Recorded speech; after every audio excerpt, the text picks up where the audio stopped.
visagismo e as ferramentas do visagismo.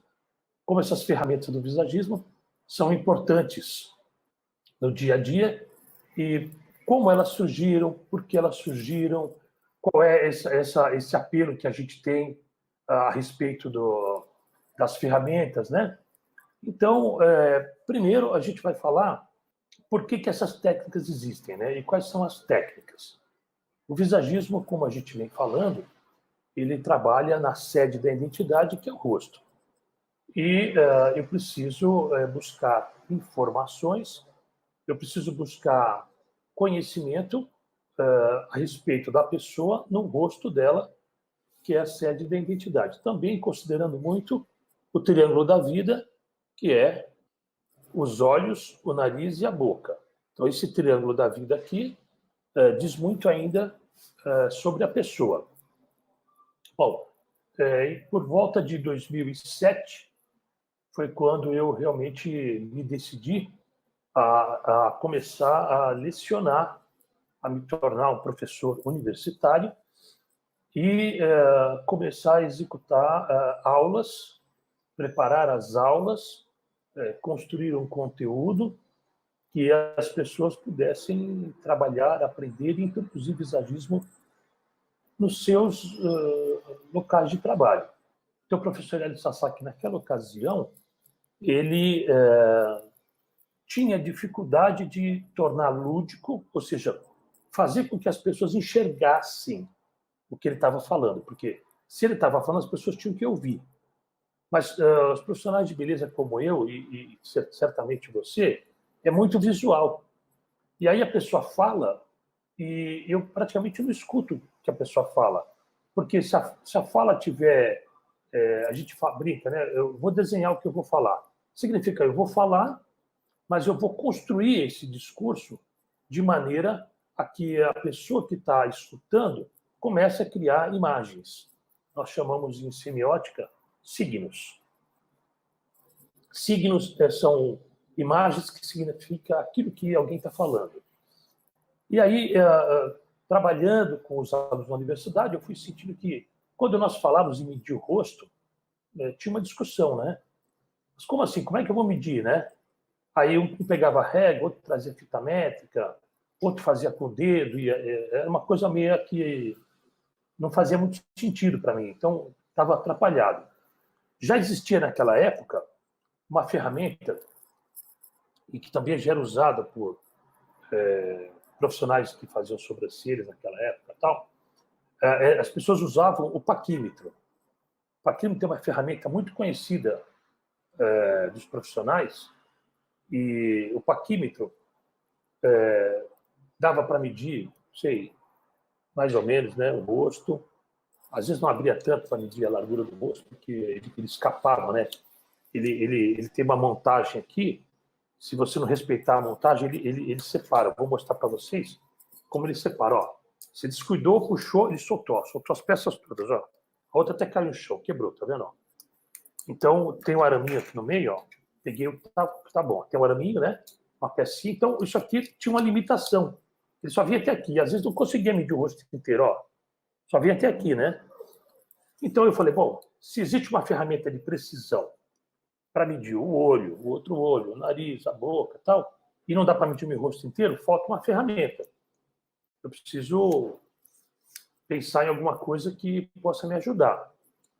Eu comecei a procurar como resolver essa questão de ter uma ferramenta adequada que me ajudasse a medir o rosto, a entender mais. E aí eu comecei a usar óculos nessa época.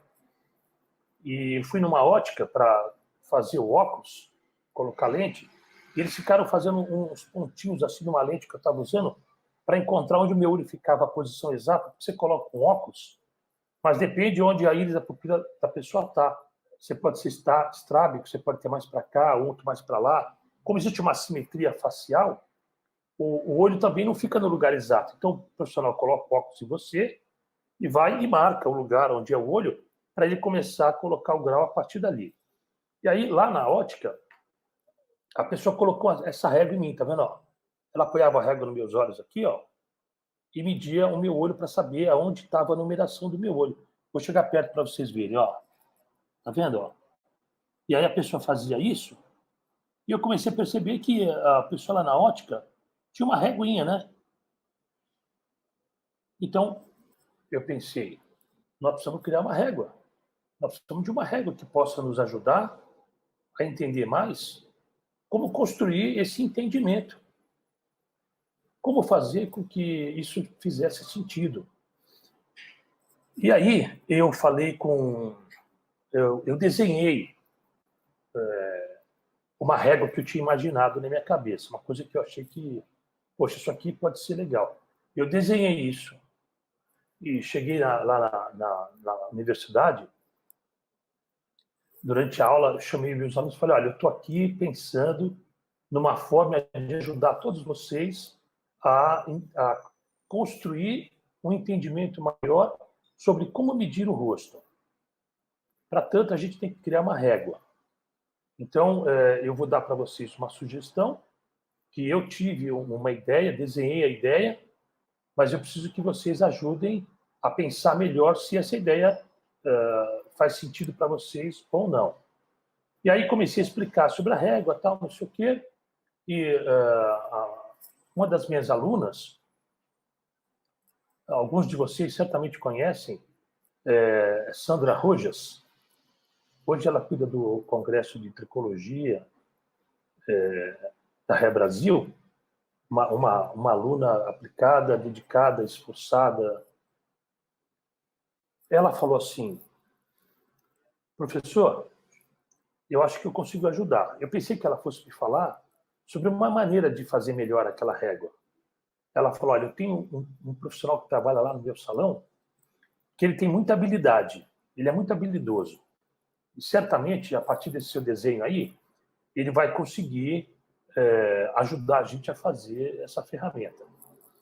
E aí eu falei, que legal, tá. Outras pessoas foram olhando, foram participando, nossa, que legal, que bacana, nossa, vai ser ótimo, tal. Então, aquela evolução daquele interesse, daquele bate-papo e daquela conversa que a gente foi ali, ficou evidenciado para mim que as pessoas iam se sentir mais confortável podendo medir o rosto da cliente e ter certeza que aquela medição, que aquele exercício seria fundamental para o exercício da atividade de consultoria visagista. Eu dei o desenho para a Sandra Rojas, ela levou para o salão dela, e depois de uns dias, porque o profissional que trabalha com ela, não sei se ele ainda trabalha com ela, mas ele fazia quando dava vontade. Ele era um cara que estava lá para fazer isso, né? Ele fazia eventualmente. Então, ela falou, eu vou levar para ele, mas a gente tem que esperar o dia que ele tiver com vontade, ele faz. Mas a gente não tinha nada, esperar quantos dias fosse, não fazia nenhuma diferença. E aí, então, eu tenho todas as versões dessas ferramentas desde a primeira, porque eu acredito muito na história, né? Eu acho que a história, quando a gente conta uma história, a gente tem que trazer dados comprobatórios dessa história, né? Então eu peguei e sempre guardo essas ferramentas todas. E aí eu peguei, ele fez a primeira ferramenta, ela ficou frágil, a gente refez, até que a gente encontrou um protótipo, e eu disse que nós temos o protótipo. Eu não vou mostrar o protótipo para vocês hoje, mas oportunamente a gente vai ver. Né? Quem sabe a gente faça uma exposição em algum momento, quem sabe a gente pode até fazer uma live e mostrar o protótipo, vocês vão dar muita risada, porque quando começa parece ridículo, depois a coisa vai tomando mais forma e vai ficando mais legal. E aí nasceu essa régua aqui, ó, chamado medidor Rey.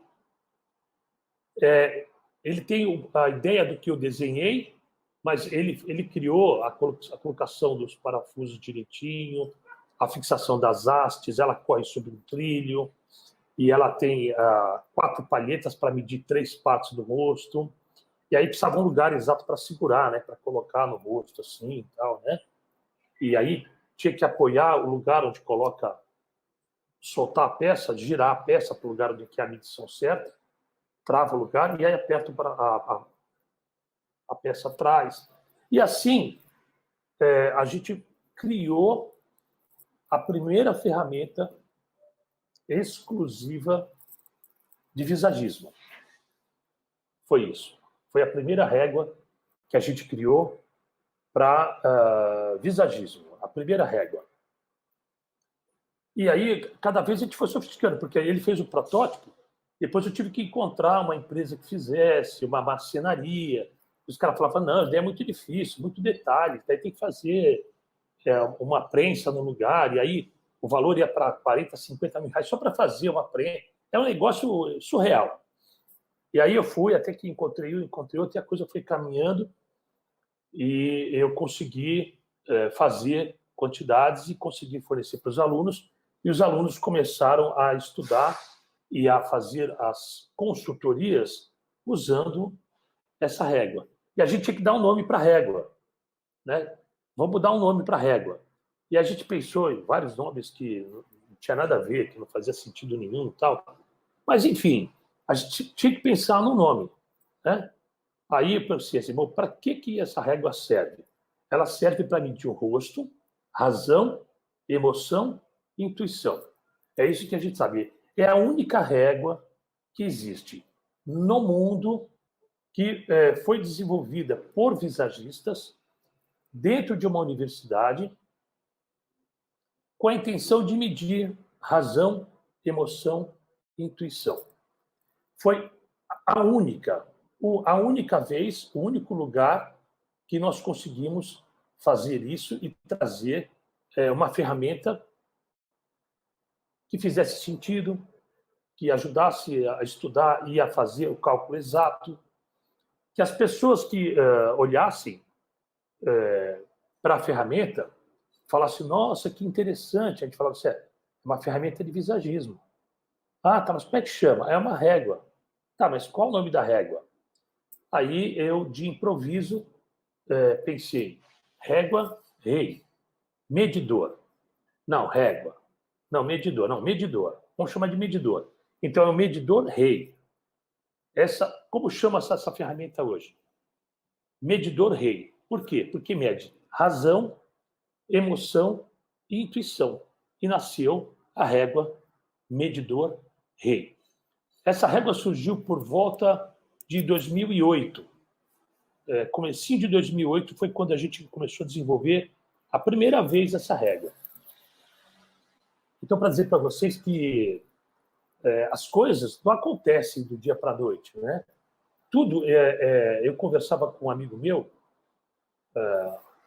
com ele, com a esposa dele, uns dias atrás, e a gente estava falando, nós falamos online, a gente está falando que tudo tem um processo, tudo demanda um tempo, demanda uma necessidade de você se organizar, necessidade de você compartilhar uma ideia em que essa ideia faça sentido e que se você levar para a apreciação das pessoas, as pessoas, umas vão gostar, outras não vão gostar.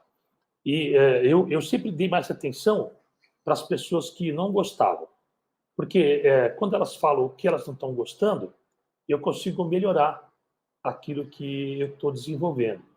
Se eu ficar atrelado às pessoas que gostaram, eu fico ali, tipo, me satisfazendo de ter tido uma ideia. Na verdade, quando eu dou atenção para quem diz que não gostou, eu vou encontrar nessa pessoa uma oportunidade de trazer uma benfeitoria para aquilo que a gente desenvolveu. Então, isso aqui é a primeira régua de visagismo, que foi desenvolvida no comecinho de 2007, 2008, e chama-se Medidor Rei, e foi desenvolvido dentro da Embi Morumbi, um desenho no papel meu, e a Sandra Rojas levou para o seu funcionário, que criou o primeiro protótipo. Hoje ela tem nome, ela tem a finalidade, e em todos os processos de visagismo que eu e qualquer outro profissional visagista, quando atende uma consultoria de uma cliente que mede a cliente, utiliza o medidor rei. Eu fico muito feliz e, ao mesmo tempo, emocionado, porque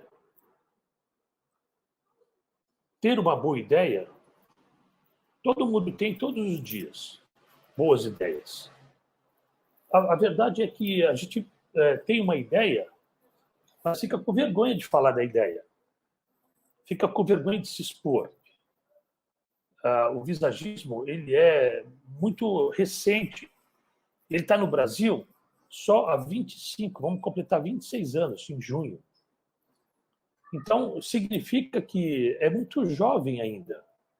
E pessoas e cabeças pensantes têm que atuar para ajudar outras pessoas que virão depois. Esse é o processo. Alguém pensa, ensina para alguém, que pensa, que ensina para alguém, que pensa, que ensina para o outro. E é assim que a coisa evolui. Mas quando você encontra uma dificuldade, ali existe uma possibilidade de evolução.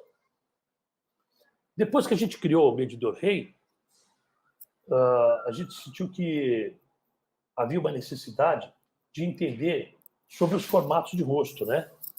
Sobre os formatos de rosto e fazer as pessoas gravar o formato de rosto e a cor, como é que isso funcionava, coisa e tal. A gente ficou nesse dilema de levar esse conhecimento para as pessoas. E aí aquela história que você começa o processo criativo, e aí você não para mais, porque cada vez que você encontrar uma dificuldade, você transforma aquela dificuldade numa oportunidade. E aí as coisas fazem mais sentido. E aí nasceu as peças de acrílico que nós desenvolvemos juntos. Aqui eu já desenvolvi na segunda turma, e nós achamos que vamos fazer uma figura redonda da cor azul, né, da cor azul, e aí as pessoas vão poder entender como é cada formato. E entender é tocar, né, ver que ele é contínuo, né, ver que tipo de outras figuras parecem com essa. Depois a gente desenvolveu a figura quadrada, também de acrílico, contínuo, todos os 4 lados iguais, a gente pode pegar isso, perceber isso melhor, tal, né? Então, na verdade, a gente estava tornando toda essa oportunidade lúdica, é isso que a gente estava fazendo. E aí a gente mostrava sempre a figura no desenho que ela é, na forma que ela é. Vocês percebem que cada vez que a gente coloca uma cor, a tela muda de intensidade, né? Porque a cor influencia na pessoa, né? A cor influencia. Então, aqui, ó, cada uma delas. E a gente mostrava as figuras também na posição certa, mostrando a cor, mostrando a intensidade dessa cor, como ela funciona. E aí, o losango, né? Então, o que a gente fez foi que, naquela ocasião, nós criamos as peças de acrílico para a gente entender e usar durante os atendimentos. Nós queríamos que as clientes, quando percebessem ou que elas iam passar por uma consultoria, que ter que quem estava executando aquele trabalho estava executando com técnica, com conhecimento, que, portanto, assim seria para os demais. E aí eu vou dizer para vocês, quando você vê um médico, ele está usando o estetoscópio assim, né? E deixa o estetoscópio pendurado aqui. É quase que uma forma de você identificar que a pessoa é médica, né? Então, quando o cara começa a faculdade de medicina, a primeira vez que ele vai para um ambiente onde ele começa a estudar, tudo que o sonho dele é comprar um estetoscópio e colocar no pescoço, porque ele ingressou na vida acadêmica e vai estudar para ser médico. Então, é para que a gente comece a entender que tudo tem que fazer sentido. E quando as pessoas veem o medidor Rei, elas sabem que é uma ferramenta de visagismo. E aí aquelas ferramentas de visagismo, né, que eram os acrílicos que a gente foi criando para as pessoas poderem tocar e tal, eu tinha que aproximar isso do rosto da pessoa para poder enxergar. E aí eu desenhei como eu poderia fazer isso. Aí eu peguei e fiz uma ferramenta, mas eu vou contar para vocês como é essa ferramenta para olhar o formato do rosto, para ajudar a cliente a saber que você estava tentando analisar qual era o formato do rosto dela, você estava treinando os seus olhos, mas também tornando a consultoria mais lúdica. Eu peguei e fiz isso aqui de arame. Eu peguei um arame, fui entortando o arame e fiz isso aqui, uma armação de arame. Aí eu comprei numa loja de armarinho e enrolei uma fita vermelha. Fui enrolando, passava cola, enrolava, passava cola. E aí a gente tinha essa ferramenta toda enrolada de tecido vermelho com cola quente. E tanto manusear, soltava um pedaço, ficava meio frouxo aqui, frouxo ali e tal. Aí eu peguei, abortei colocar fita com cola quente e comecei a comprar durex colorido. E aí eu fazia de arame e depois enrolava o durex colorido em toda a ferramenta. Os protótipos que eu fiz lá no começo, nós temos eles todos guardados. Alguns eu dei para um outro profissional que é visagista e falei para ele guardar porque com o tempo ele ia mostrar para as pessoas como nasceu o processo criativo de construção dos acessórios, das ferramentas que colaboram, contribuem para a criação do visagismo. Todas as pessoas que foram meus alunos, têm as suas pastas, todas. Eu lembro que naquela época tem pessoas que não tinham condições de adquirir, porque eu comprava e depois fornecia para eles. Tinha pessoas que não tinham condição de comprar isso que nós chamamos de pasta. Na verdade, a pasta é o que eu uso muito hoje como caixa, né? Caixa de ferramentas. São réguas, são medidores, são estruturas, eu vou ter uma série de coisas para mostrar para vocês. São varões, são várias ferramentas que foram desenvolvidas exclusivamente para nós, profissionais visagistas, enquanto a gente executa uma consultoria visagista na cliente. Quando você compra um case que você aprende na cintura e tem vários pincéis de maquiadores, né? Vários pincéis ali que ficam naquele case. Também, às vezes, os profissionais têm um case de tesoura, que ficam várias tesouras, algumas escovas e pentes pendurados também, quando a gente vai fazer evento, vai fazer show. E eu, fazendo esse olhar, esse entendimento, eu fui falando, bom, existe necessidade de construção de outras ferramentas. E aí a gente fez as ferramentas de visagismo com essas estruturas. Isso aqui é exatamente como era antes, só que agora tem uma empresa que faz, que corta, hoje existe toda uma estrutura. Isso aqui é super leve. Eu nunca mais, porque eu passava o final de semana inteiro dobrando, enrolando, fazendo. Era uma coisa maluca, mas hoje faz mais sentido, depois de passado tantos anos, isso faz mais sentido. Eu tinha encontrado uma necessidade, deixa eu virar para cá para encontrar onde é que está aqui, que eu vou mostrar uma coisa bem legal para vocês que vocês vão adorar. Quer ver? Eu estava procurando na internet, achei.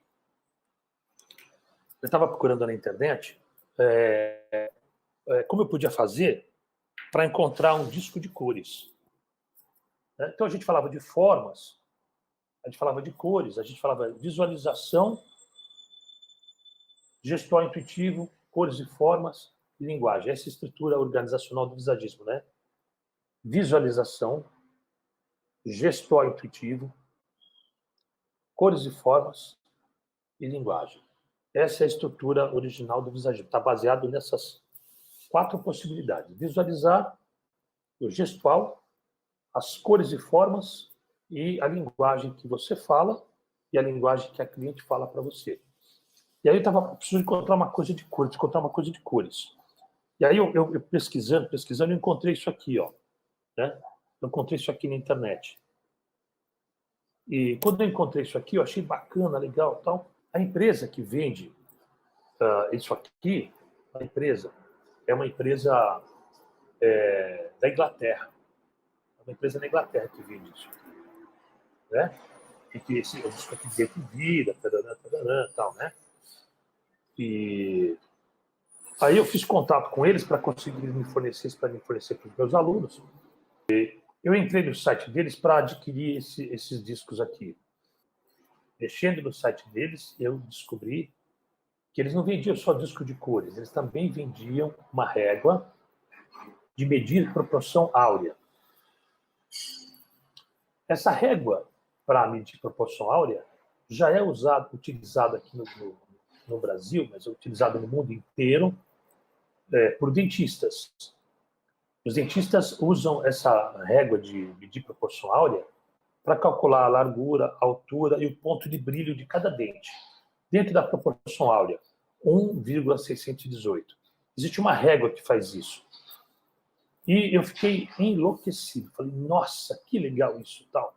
E já tentei fazer contato com a pessoa para comprar essa régua e trazer para os alunos.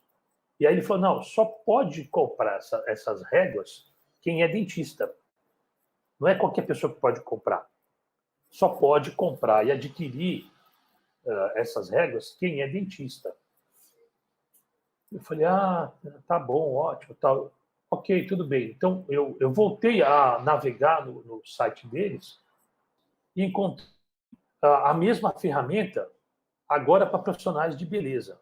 Mas eles tratavam profissionais de beleza, estilistas, pessoas que trabalham com moda, era destinado para esse público. Aí eu voltei a falar com o cara de novo.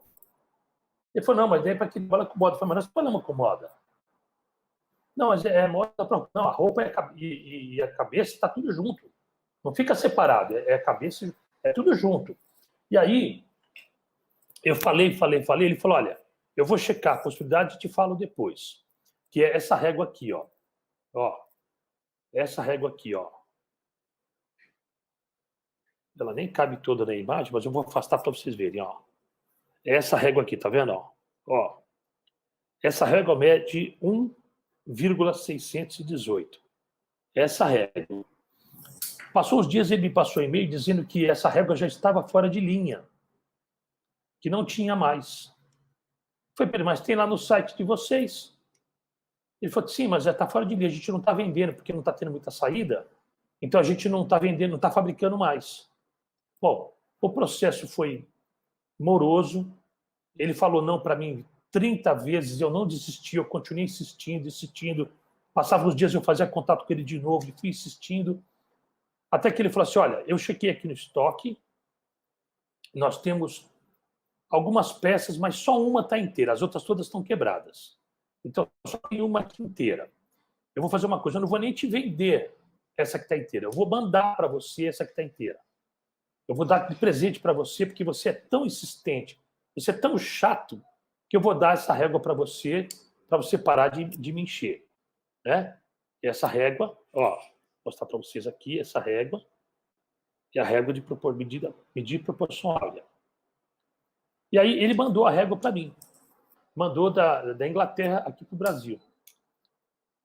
Eu estava super ansioso esperando chegar a régua, mas quando a régua chegou aqui, essas pontas aqui, ó, a embalagem era um pacote assim, e acho que o correio, ou não sei, DHL, alguém, quebrou essas 4 pontas aqui, ó, quebrou aqui, ó. Chegou aqui quebrado. Entortaram o pacote e as pontas aqui quebraram. Então, eu fiquei arrasado, que tinha quebrado, fiquei muito triste, e depois de uns dias voltei a fazer contato com a empresa. E falei para ele que tinha quebrado, tal, não sei o quê, não sei o quê. Ele falou, não, mas, meu, não tem nada a ver com isso, o problema é seu, eu te dei de presente, eu não te vendi. Se tivesse vendido, eu teria a obrigação de resolver, tal, mas eu não vendi, eu te dei a regra, então não tem nada a ver com isso, tchau, obrigado, valeu. Eu fiquei insistindo, e eu resolvi que eu queria fabricar essas regras aqui no Brasil. Aí trocamos e-mails e mensagens e eu queria que ele me desse o direito de produzir no Brasil.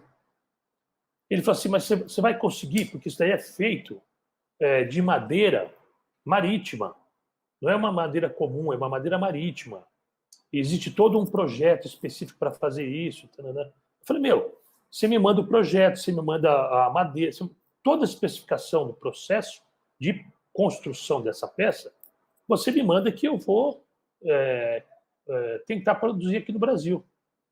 Bom, ele mandou o protótipo todo, nós fizemos um documento depois, eles me deram o direito de fabricar no Brasil esta régua durante 20 anos.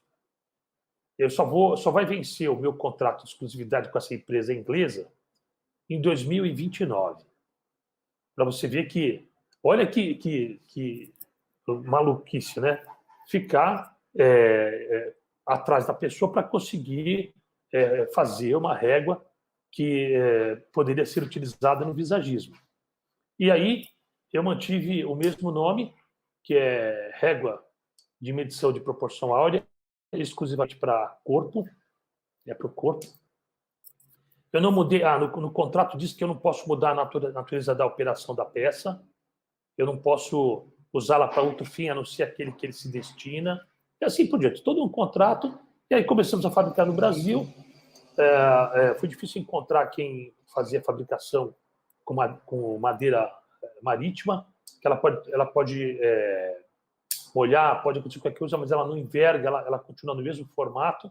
E foi assim que nós conseguimos construir e trazer esta ferramenta para o Brasil. Então, isso aqui não é uma criação nossa, isso aqui é uma ferramenta dessa empresa da Inglaterra e que ajuda você a entender como a proporção áurea pode fazer sentido para você. Então, eu coloquei aquele quadrinho lá, tá vendo? Ó? Tá vendo o quadrinho em cima? Ó. Eu coloquei o quadrinho lá e me coloquei aqui numa posição que fica dentro da proporção áurea entre eu e o quadro. Eu adaptei a imagem e ao quadro para fazer o sentido. Então, as pessoas me veem e percebem o quadro ali, que tem a foto dos meus netos ali e tal.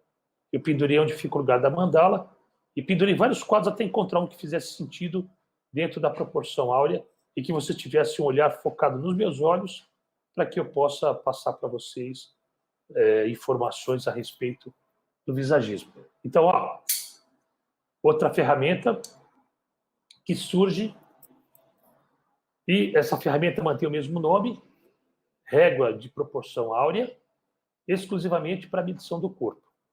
Olha que loucura. Eu tenho um dentista, meu amigo, aliás, ele que me convenceu a avançar no visagismo. Não, vai lá, estuda, pesquisa, esse negócio é bom, você vai gostar, nós usamos aqui muito na odontologia. O nome dele é Newton Cardoso. Dr. Newton Cardoso dá aula no mundo inteiro, é um dentista estético incrível, sensacional, um cara, o melhor dos profissionais que eu conheço na minha vida. E esse é meu amigo, um amigo pessoal, eu tenho um carinho, um respeito enorme por ele, mas principalmente porque ele foi um cara que sempre me incentivou. E depois ele me deu uma régua, eu tenho também uma régua de proporção áurea da mesma empresa na Inglaterra, mas ele comprou e me deu a régua depois de um tempo. E aí eu precisava medir a silhueta das pessoas, né? E aí a gente criou os varões, tá vendo? Os varões, né? Foram criados os varões para que a gente possa medir o corpo da pessoa. Como é que a gente vai fazer os varões? Quando a gente começou, nós começamos com cabo de vassoura. Então eu comprava numa loja lá no gasômetro cabo de vassoura que não tinha vassoura, era só os cabos. E os alunos levavam os cabos de vassoura para casa, 2 cabos de vassoura na mão deles, para cima e para baixo. E aí eu pensei, não, preciso melhorar isso, né? E aí a gente criou depois uma ferramenta com os varões, né? E os varões, eles têm escotilha. Então, os varões, as peças, que ele é assim, você tira as peças de dentro, ó. Ela vai saindo aqui, ó, e você pode medir o corpo da pessoa. Quando você não está usando mais, você vem, guarda a escotilha, ela desaparece, fica só o tamanho que agora é possível você transportar com mais facilidade. E a gentilidade que tivesse um tamanho e que pudesse ser guardado dentro de um espaço onde as pessoas pudessem transportar com mais cuidado. Olha só quantas coisas, olha quantas coisas a gente foi aqui, ó, medidor rei, olha aqui, ó, todas as peças do acessório, olha quantas coisas, né? E aí, eu estou falando para vocês, vou até virar isso aqui para o outro lado, e as pessoas que me conhecem, que viveram com a gente essa época aí, elas podem contar para vocês que lá na universidade, na Embi Morumbi, nós criamos os formulários para medição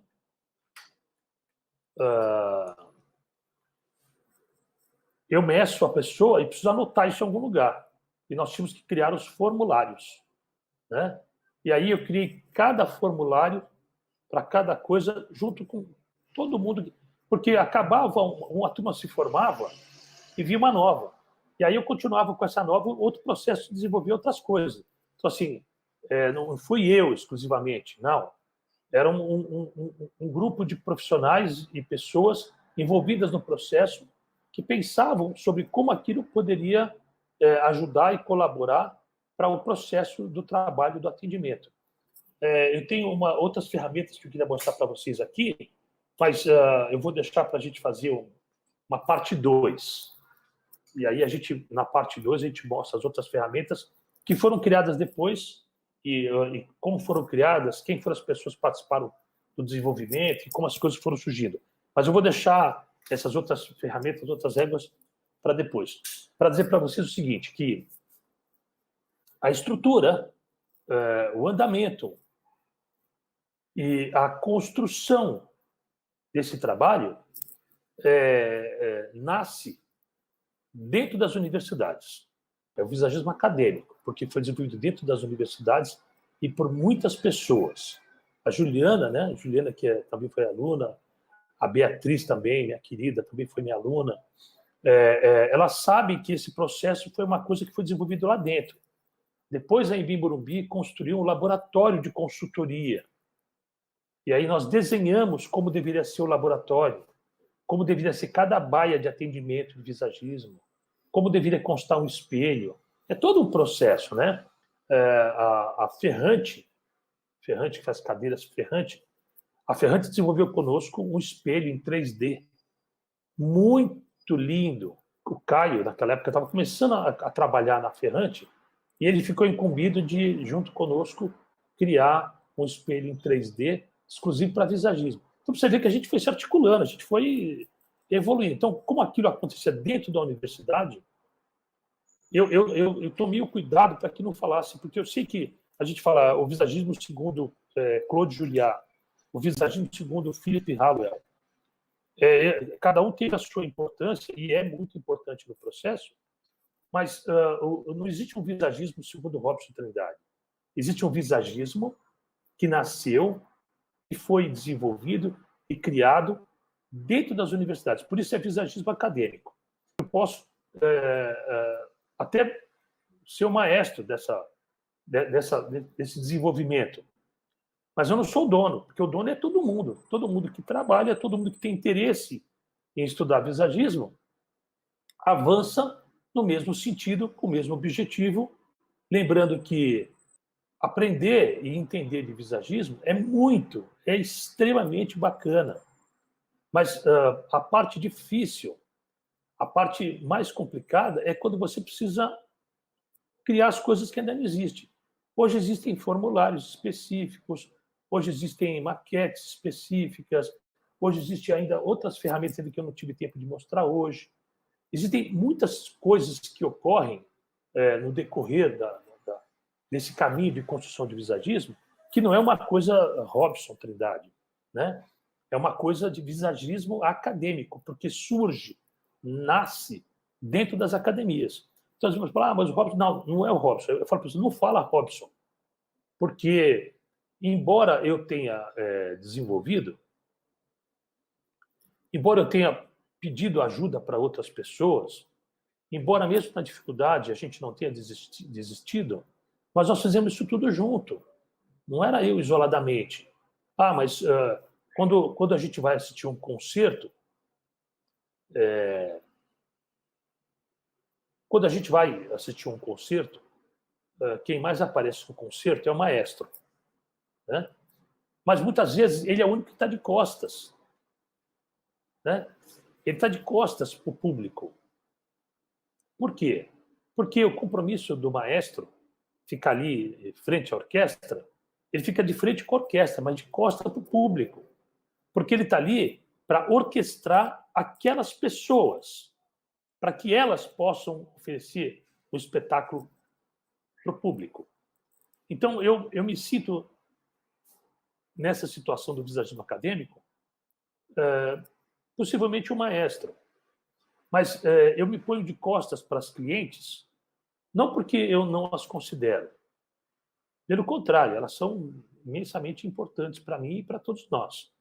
Mas a minha preocupação mais são as pessoas que estão à frente desse trabalho. Então, eu fico de frente para os músicos, para os visagistas, e de costa para a plateia, para os clientes. Porque essas pessoas que estão trabalhando, estudando visagismo, elas estão fazendo esse espetáculo todo para as clientes. E eu estou ali, nessa função, de ajudar vocês a oferecer o melhor que vocês podem para essas pessoas que vieram aqui assistir vocês. É esta que é a minha visão. Então, eu sempre falo, ó, não fala Robson, não fala porque eu não gosto de falar Robson. Chamo de visagismo acadêmico. Daqui 100 anos, algumas pessoas vão falar a respeito de visagismo e elas vão dizer, isso nasceu nos porões das universidades. Isso nasceu com o professor Robson Trindade? Sim, mas com a Sandra Rojas, com o Celso Martins, com o Márcio Ruiz, com o Maurício Rocha, com o Max, com o Emerson, né? Eu poderia citar inúmeros nomes aqui para vocês, né? Muitos nomes de pessoas incríveis, maravilhosas, né? Que eu me lembro com muita saudade, né?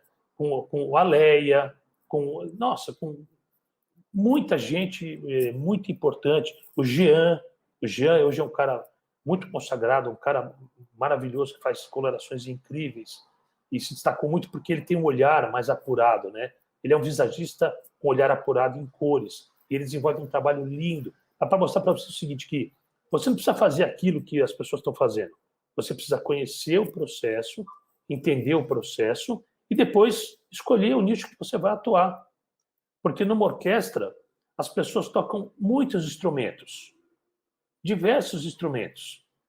E o maestro está ali fazendo com que elas façam aquilo de maneira harmoniosa, de maneira elegante, de maneira especial e principalmente com o limite máximo da sua competência. E o maestro fica ali só fazendo com que as coisas aconteçam da maneira correta. E guardem sempre essa imagem, de costa para o público e de frente para vocês. Porque o meu compromisso é com a área da beleza. E o compromisso das pessoas da área da beleza é com os clientes. E eu estou de frente para vocês, porque eu quero ajudar a organizar vocês, para que vocês possam ir para a plateia e fazer o melhor espetáculo da vida de vocês. Sabe quando acaba o show, que você levanta e abaixa e se reverencia, e o público se levanta e aplaude você de pé? É isso que você tem que pensar. Como é que você vai fazer que uma cliente levante e aplauda você de pé? Como você vai conseguir fazer com que as pessoas que passem pelo seu trabalho, pelo seu atendimento, pelos seus cuidados, pela sua consultoria, como essas pessoas vão te aplaudir de pé?